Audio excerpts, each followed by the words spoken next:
So today we're gonna make an afterthought heel. I have these socks over here. These are all my Kirsten Bosch socks, and this is the afterthought heel tutorial, and I'm going to show them on this pair of socks. These are the ribbing ones, and I've already finished my stockinette version. So today I'm going to show you how to make this afterthought heel. So what I did until now is I just made a long tube, or two long tubes with a toe and a cuff, and now we're going to put in the heel. What you'll need is your yarn, your contrast yarn that you want to use for the heel, a pair of needles, yeah, just use the same size that you use for your socks, some stitch markers, something to measure with, and scissors to cut. So first step is deciding where you're going to put your afterthought heel. And I have a really easy formula for that. I measure the bottom of my foot. So the bottom of your foot is this length. Well, this is a little shorter because it will stretch out. But measure the bottom of your foot and then subtract 8. So that accounts for 5 centimeters for the heel, and some negative ease, which works really well over time. So what we're going to start with is decide that. So I have an EU size 38, that's 24.5 centimeters. So if you subtract 8 from that, you'll get 16.5 centimeters. So I'm going to go in 16.5 centimeters. It's always great when this goes to 14. So this is 14, so I'll need 2.5 more. So this should be the row where we're going to cut. So I'm going to put a stitch marker in to show where I'm going to cut. So what I like to do is look at where my jog was, so where my beginning of round was. Then I go down to wherever that row was that I decided on. I pick up the stitch there, like put a stitch marker there, and then I count half of my stitches to the other side to decide where this one is. So you just, in my case, I had 64 stitches, so I'm gonna count 32 stitches to the other side to find the exact opposite side. So that's where I found this one. So now that I have the two sides with the stitch markers, you're just going to decide on which side you want your heel. It really doesn't matter, but what I like to do is to make sure that the jog is on opposite sides. So if I have a heel on this side for this foot, then this should be the inside. So for the other one, the jog will be on the inside too. So the heel should be on the back there. So that's basically the rules I do for that. So now what we're going to do is the row above and below the row where we just put the stitch markers in, we're going to pick those stitches up with your needle. So I'm going to do that now. So what we're going to do is you pick up the stitches, and there is a way of making sure you don't twist your stitches, but what I do is just pick up one of the two legs, and if I saw that I accidentally twisted my stitches on the first round when I put in my contrast color, then I just knit them through the back loop, and it always works. So I really don't really mind. I don't really look for if I pick my stitches up on the right leg, on the correct one. Not, yeah, either the right or the left. I think it's the right one. But so you just follow, take the next stitch each time. There, pick it up, pick it up, pick it up, pick it up. So like that. And make sure you have 32 or half of the amount of stitches that you had per round. And here you can already see everything above here will be your leg and everything below here will be your foot of the sock. And then that's pretty interesting, I think.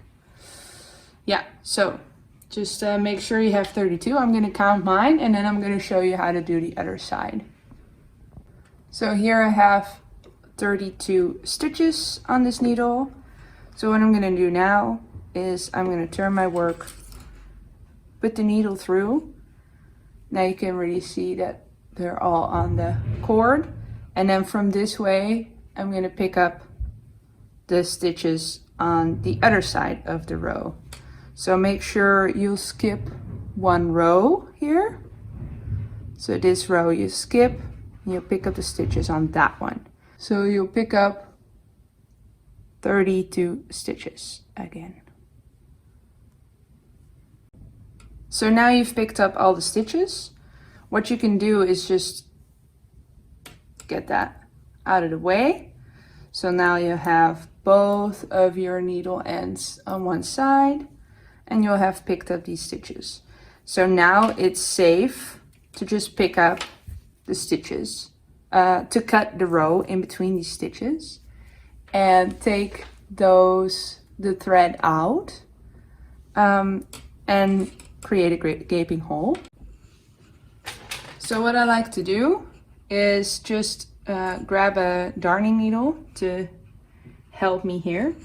So what I'm gonna do is just in the middle, I'm gonna get one stitch, lift it up, grab my scissors and cut it. And now you can already see a hole is created, but don't worry. If you do this, then it will all stay in place because you picked up the stitches on the 2 rows. So what I'm gonna do is I'm gonna take out all the stitches and leave like 2.5 stitches on either side. So there you have it. I undid all the stitches until I had 2.5 left on either side. And now we just have these long threads. You can just put them in the sock and worry about them later when you're weaving in your ends. So you really don't have to worry about them at all. The reason you leave stitches on the sides is to make sure that you won't get holes on the sides. So yeah, they work great. So now you basically just have a round that you can knit. Just like you were knitting your socks, you can just knit this in the round. So all you have to do is just pull this lower needle over here, insert your needle and just start knitting with your contrast color. All right, I'm just gonna continue this round and I'll meet you when I'm back here. So here you see I did 1 round and yeah, it's pretty much the same as like a toe. So yeah, that's all it is. So what I am gonna do now is I'm gonna knit 2 more rounds and then I'm gonna start the decreases just like the toe. So I'll knit 2 rounds and then I'll come back to tell you how to do that.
you have a heel. So all the knitting is done. We only need to do the Kitchener stitch, but here you can see the sock now has a heel. So we went from this to this. So what I'm gonna do now is do a Kitchener stitch, and then I'll show you what it looks like on the blocker, on the sock blocker. I'm not gonna show you how to do the Kitchener stitch because I wanna keep this tutorial as short as possible. But I'm just gonna Kitchener stitch it together with my darning needle. And then I'll show you what it looks like at the end. I did the Kitchener stitch, and there we are. We have a beautiful sock. So I'm gonna put it on the sock blocker. Be sure to block your sock, like put it in water for a little bit, and then use a towel to get the excess water out. But here we are. So you can see it a little bit better what it looks like. So here we go. There is a finished Kirstenbosch sock. So I'm gonna do the other one, and then I'll block them on my sock blockers so everything will look nicely just like this one does. But that's how you do your Afterthought heel. So here we go. This was my first tutorial ever, so yeah, let me know what you thought of it, if you like it, if you want more tutorials from me. But yeah, so this is my first time trying, so please let me know if you like it, and see you in another one. Bye!